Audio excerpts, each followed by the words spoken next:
السلام عليكم إخوتي، معكم معاذ جروب تربية الحسون الكناري بشكل احترافي. اليوم سأقدم لكم إن شاء الله خلطة صحية وجيدة بإذن الله للكناري والحسون الاثنين، يعني تحتوي على الكثير من الفيتامينات.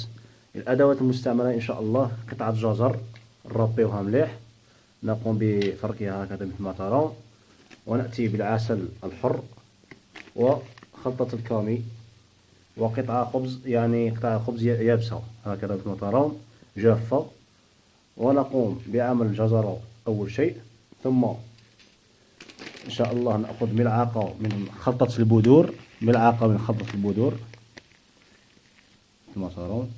دقيقة.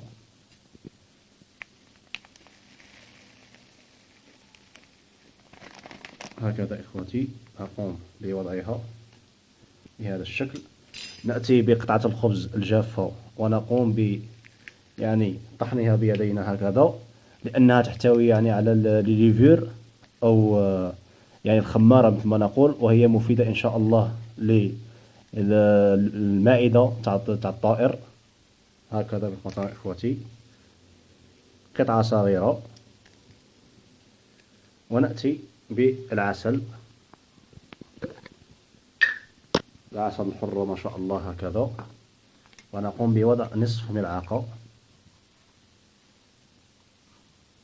هكذا، القليل فقط قليل، ونضعها ونقوم بالخلط جيدا. نقوم بالخلط جيدا إخوتي، نخلطها بشكل جيد.